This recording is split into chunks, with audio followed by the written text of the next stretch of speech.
Everyone hits a bump in the road. What do you do with it?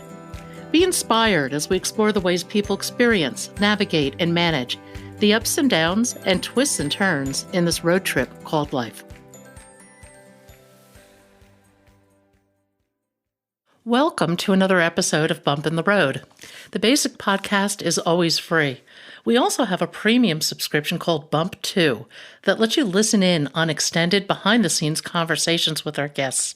Check it out at www.bumpintheroad.us. Nancy Novak is a psychologist and one of the special people who really makes a difference.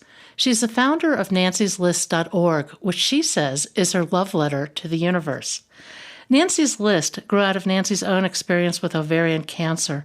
She was given a 2 to 3% chance of survival, and cancer proved to be a pivot point in her life. On her website, she writes, "For me, cancer changed everything. It generated my growth. It taught me the essence of gratitude. It deepened my sense of compassion. It defined my calling and refined my purpose. It gave me the opportunity to offer hope to those who have lost theirs. I found my courage and resilience. I embrace the generosity of strangers." Please welcome Nancy Novak. Nancy, welcome to Bump in the Road. If you would, give us a little bit of background on your story. Hi, my name is Nancy Novak. I'm a clinical psychologist. I specialize in family practice. I practiced in the San Francisco Bay Area until I moved to Austin about 6 years ago.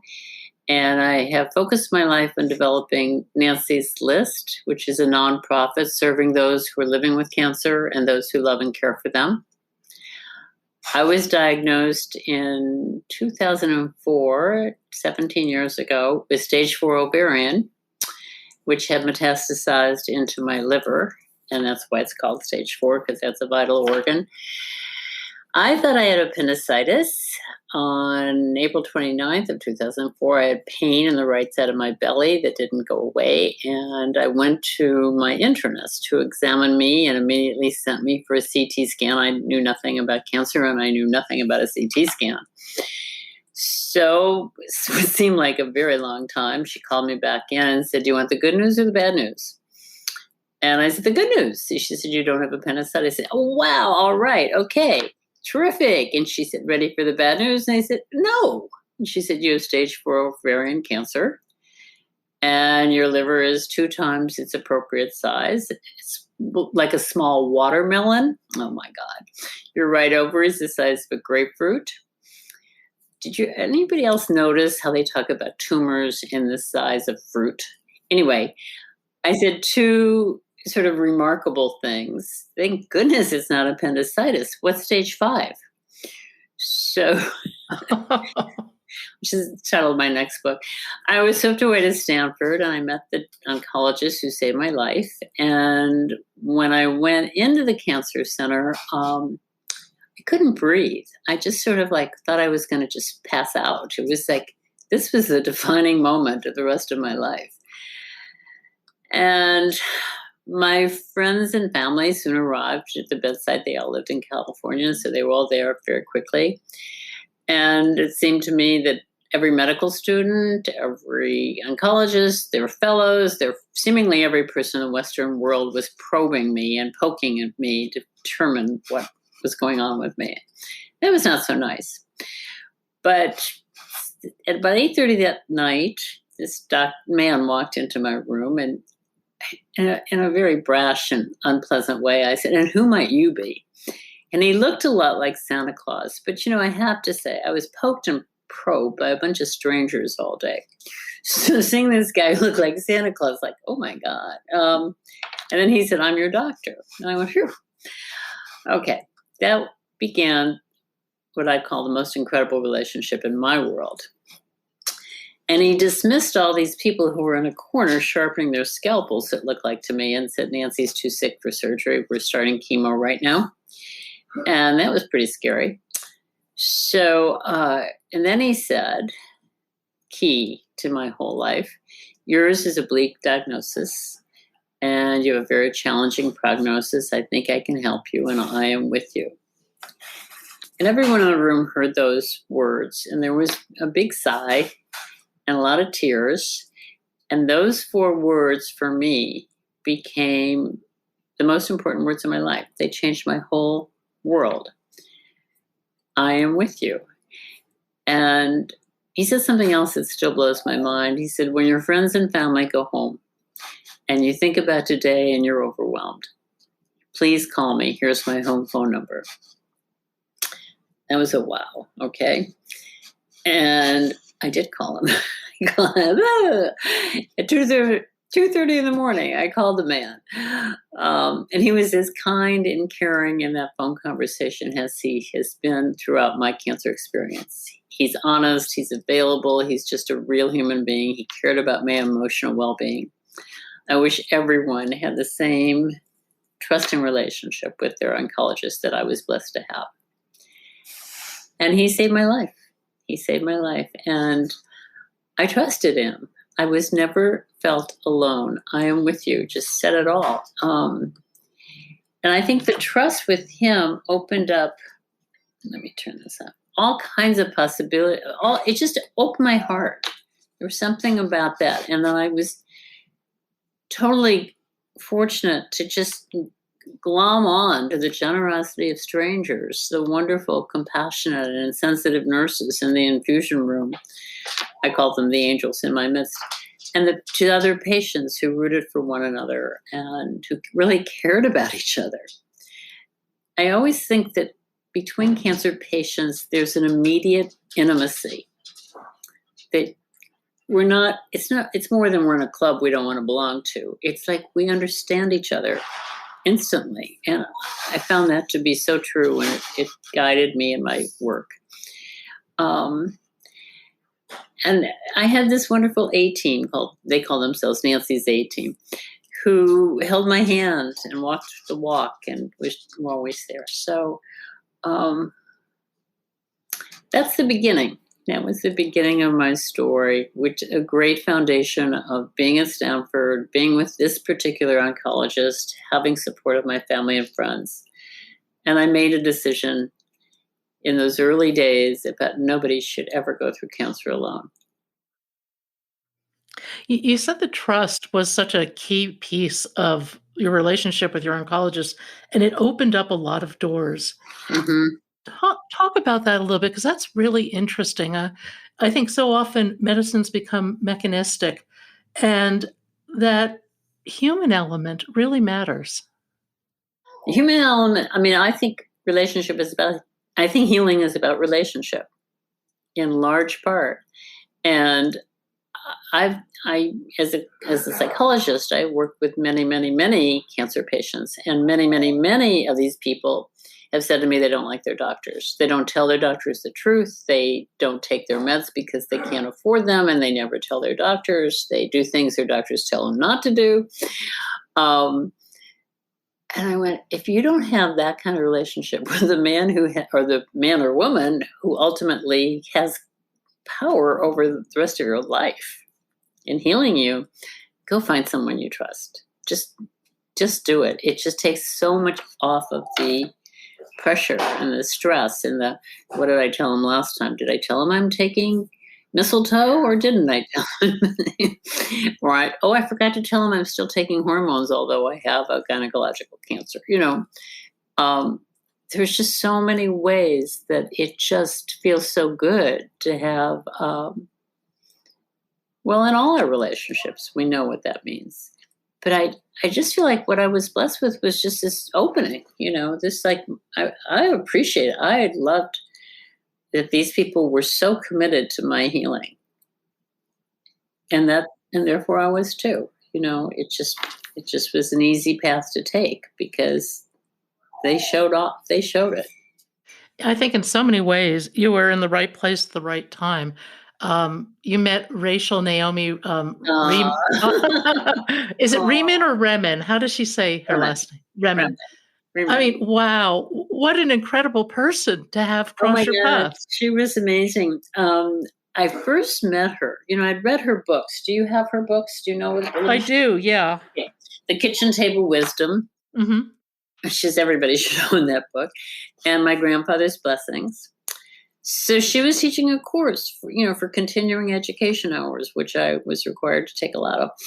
Um, and I decided to be a better psychologist if I took her class. So, and she's elegant, she's eloquent, she's just a remarkable human being. She's lived with Crohn's. I think she was 16 years old, and she's now 78, maybe 80. She was a professor at UC San Francisco, pediatrician who worked a lot with. She did all kinds of fabulous projects. She started the Commonweal Retreat, which is in Bolinas, California, for cancer patients. She started a thing called the Healer's Art to teach doctors how to be human beings and to really give them that sort of emotional confidence that they could really deal with that stuff with their patients. Anyway, so she was going to be my CEU teacher, except 5 seconds into this training, I realized that I wasn't there for that. I realized I was there to become much more in connection with my own cancer, to really define my relationship to my disease. Because I was reading about everybody else, but I hadn't ever put into words what it was, how I was going to address it, what language I was going to use to speak of it, how I wanted to live with it. And I think what she helped me to do is learn how to live with cancer. And we talked a lot about the holding possibilities, holding the possibility that I was going to make it, holding the possibility that this treatment was going to work. We talked about finding my courage, encouraging my courage, which is a wonderful concept to think. In working with other people, how do I encourage their courage? And is that something you're born with, or is that something you cultivate? How do you strengthen that feeling? We talked about the will to live. And I had to really look at that. And I think we all need to really look at that. Like, where does that come from? Is it based on, for me, a lot of it was that I have a child and he has children and I wanted to see them grow up. And so that was motivating me. Or for every individual, it's very individualized, like where does it come from? And What do you think are some of the common elements of will to live? what is the common element? What are some of the common elements? Yeah. Well, I think it comes out to be all kind of crazy what I'm going to say, but it's an orientation. Are you going towards life or are you going away from life? Are you eating food that is towards living? Are you eating food, what are the choices you make? She talks about it, and I wrote a book. She's one of the co-authors in the book. It's just about the blades of grass coming through the cement in the New York sidewalk, and like how they're just pushing up because they're demonstrating the will to live. And I look at little blades of grass and I look at them differently than I ever looked at them before. But courage is such an interesting concept. I have come to believe that courage and fear are diametrically opposed, and yet you have to have fear. You have to experience fear to experience courage. Let me go there through. Courage and fear are diametrically opposed, okay? Yes. But you have to experience fear in order to experience courage. Aha. Interesting. Okay. You have to. Well, because your courage is trying to overpower the fear. I think under fear, sometimes you find a lot of anger too. Oh, that's a good point. And under anger, you find a lot of fear. I think those two go together. So it might make it a little more complicated for what you're saying. But yeah, I mean, you don't have to show much courage in your daily life unless you're trying to overpower something, right? Or unless you're trying to evolve. I think trying to evolve takes courage because you have to put yourself in a place of discomfort. And that is something that most of us shy away from. Yes. And you know what? Cancer is discomfort. Oh, very much so. It's a lot of discomfort. And I remember when I was living in Mill Valley, a newspaper was giving me an award, and they called it the Courage Award. And I was sort of flabbergasted, like, where in the world did they come up with that one, for me? So I spent a good deal of time meditating on courage and reading about courage and what other people had said about courage. And it's an incredible. And then I think that then I put it together. Encourage is encouraging courage. So. I like that one. Mm-hmm. Mm-hmm. Now, after all this, you put together a most remarkable organization called Nancy's List. Tell people a little bit about it. Well, it's a project and it just keeps morphing into something else. And when I started this, it was because during many, many, many visits to the infusion room at Stanford, because I'm a psychologist and I like to talk to people, I started talking to people and asking them to tell me their stories. And it was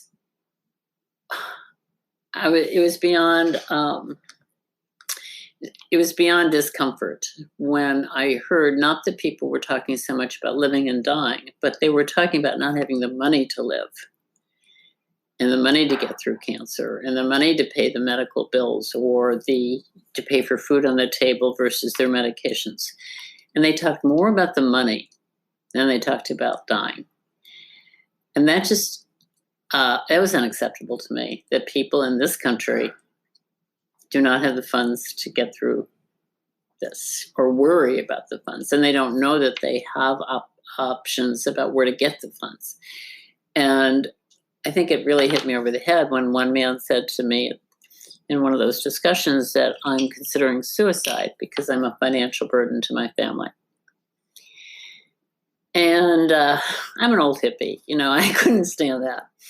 So I heard that and I said to myself, if I get through this, and I know I'm going to find the money and I'm going to make that information, whatever resources I find, accessible to everyone who's living with cancer and to those who are healing, who are in the healing professions.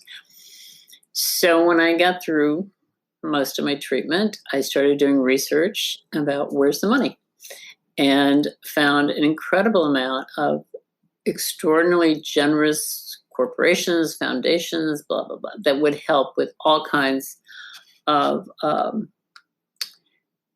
financial needs and to eliminate the stress of some of this. And I started doing research and I started a nonprofit in 2006 and set up Nancy's List as really all it was going to be is a financial listing. That didn't last for long. So and then I broke it down into different categories that I thought were relevant, that were going to specific populations, for example, African Americans, Asian Americans, LGBT, children, Latinas, Native Americans, teens and young adults. I went into camps, which are one of my favorite things for kids who are living with cancer or kids who love someone who has cancer. And there's phenomenal camps around this country. I don't know how many can open this summer, but they are extraordinary. And the dedication of the people who are running them, oh well. Co-pays, health insurance, medical expenses, living expenses, legal resources, free lodging when you're going to treatment in hospitals, medication assistance, big thing. Retreats for adults, scholarships for kids who have had cancer or who have a parent who had cancer, transportation and travel, which is another totally generous group of people who will take you in their private planes to take you wherever you need to go to get well. And then I break it down by types of cancer for every different diagnosis, and then wish fulfillment organizations for kids and adults. So that's that's a lot of work, but it's really relevant. And I think that people often call it financial toxicity, which is a term I actually don't like. I would like to say there are solutions to this problem. And I also put in my personal experience and others who give tips to how to deal with this crisis, that you can negotiate almost anything with uh, the medical world about cancer. Like I had to negotiate my bill at Stanford, which was phenomenally huge. And I said, I just don't have any more. I've already done everything I can. And within 15 minutes, I was told I would never get another bill from Stanford. And I was talking in the hundreds of thousands of, Yeah. It was huge. And I've worked with patients who walk in to my office with a huge bill for a kind of a minor cancer treatment. And she's crying her eyes out and said, I don't have the money. I have to pay. I don't have the money. And I said, okay, let's just make a deal. Go back over there, say, I don't have the money. Same thing you just said to me. And say, and I know I'm responsible and I will pay you $5 every month for the rest of my life. And much to our delight, UCSF accepted that, thought it was very creative. And I just want to put it out there. We can negotiate that. There are free meds all over the place for you. Just go look at the website, get the key names, and go call them. Don't wait, because the stress of financial burden is huge and it gets in the way of healing. And I know that's true. And I want to help people have the money, get through these resources, even have some wonderful perks like free retreats for women to go fly fishing in Colorado. Right? It's a great statement to our humanity. And we need those statements to our humanity. The cost of treatment is absolutely out of control. The cost of insurance is out of control. Right. It costs me $20,000 a year to have insurance and pay my deductible. That's wrong. That's totally wrong. It's nuts. It's just absolutely nuts. And I don't have the solution, but I think that the resources you've put together are just amazing and incredibly helpful. And it requires somebody to you have to agitate for yourself.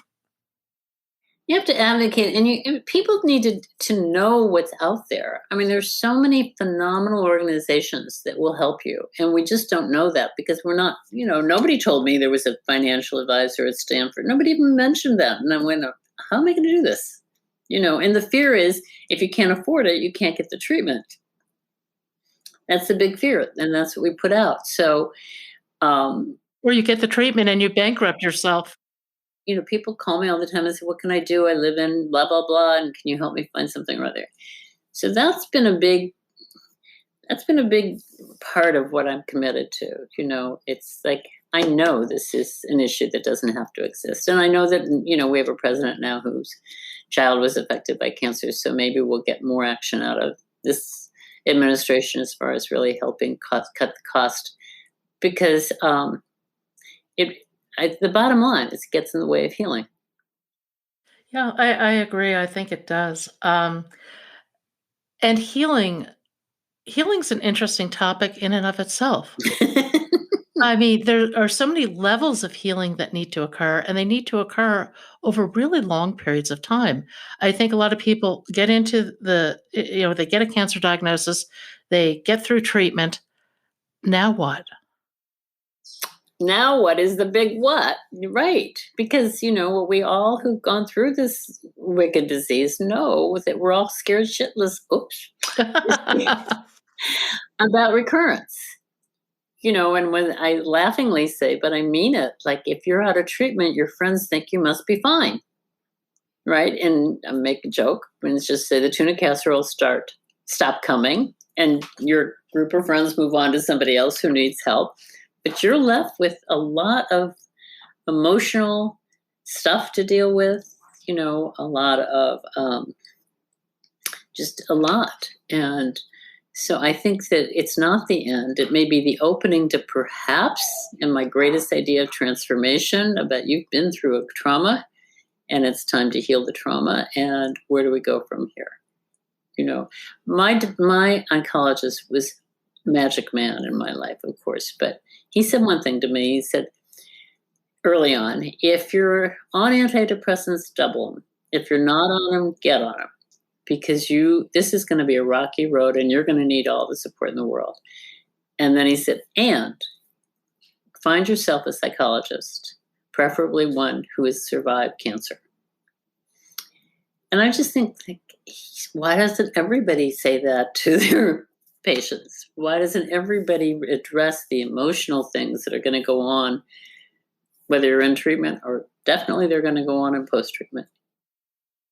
Now, earlier you said you mentioned there's a continuum of life and death, and the fear of recurrence kind of comes up, and you ask yourself, where am I on that continuum? I mean, where am I today? Today, I might be absolutely convinced I'm going to live no matter what. Everything will be great. Tomorrow, I might not be feeling so positive.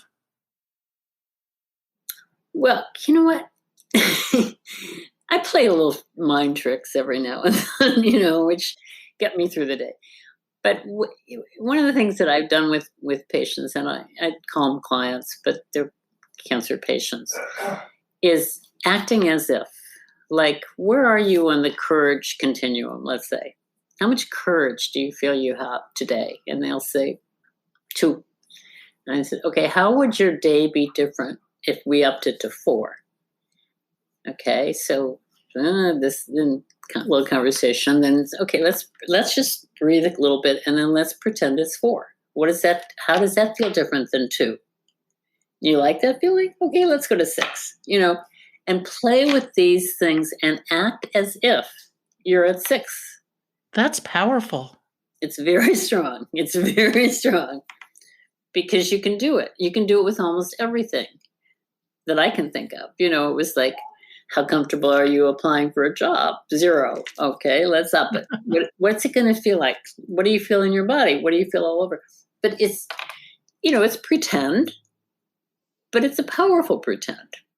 Well, a placebo is pretend, but a placebo can be awfully powerful. Exactly.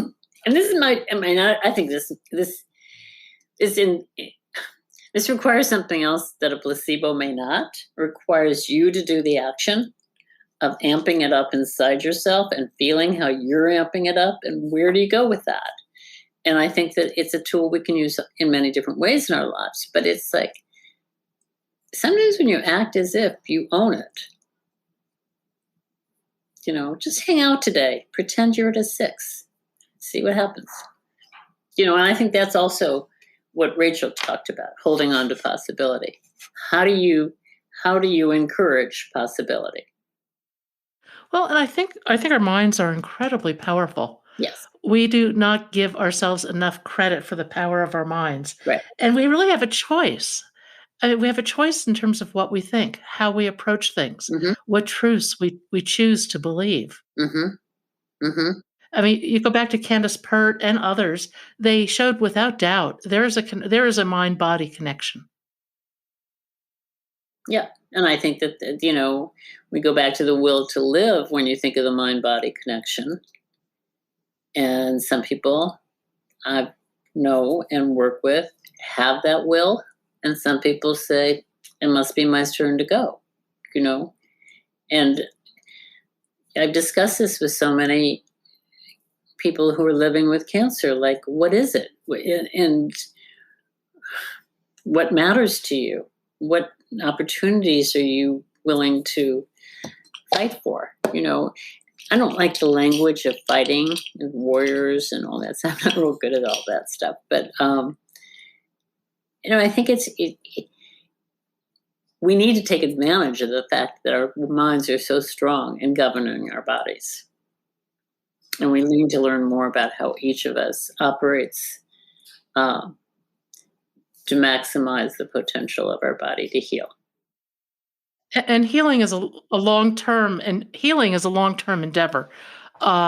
It doesn't happen magically a month after treatment or anything like that. No, because I think the treatment thing is so that you have to sort of sit back and you revisit it in some way. Like, what was that about? And what were they all running around doing all this crazy stuff, and I just had no idea what they were concerned about. Just all kinds of things happen. and you get flashbacks. I think people need to understand that cancer is trauma. And with trauma comes a huge amount of emotional shifts. Like sometimes you might be completely flooded with emotions, out of control.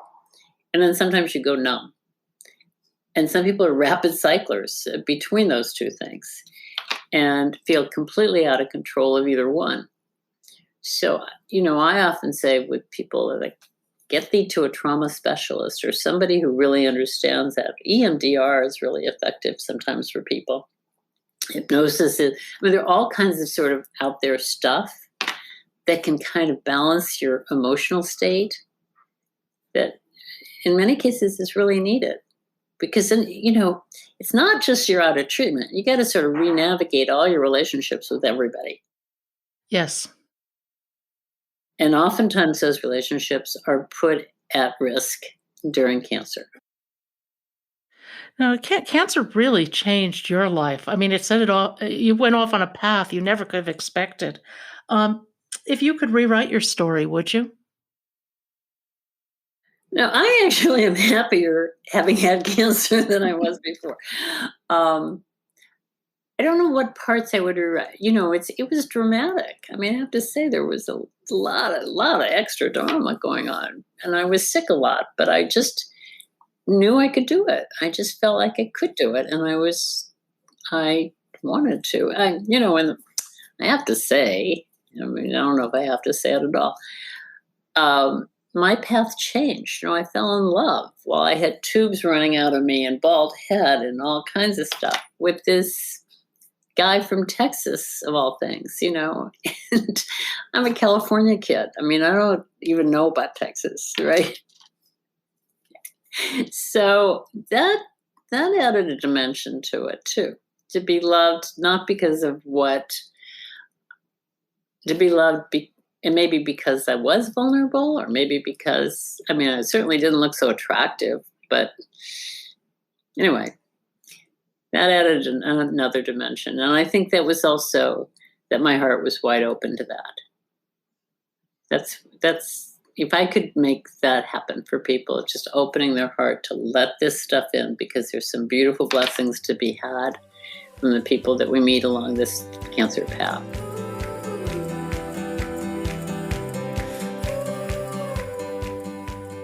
Thank you for joining us today.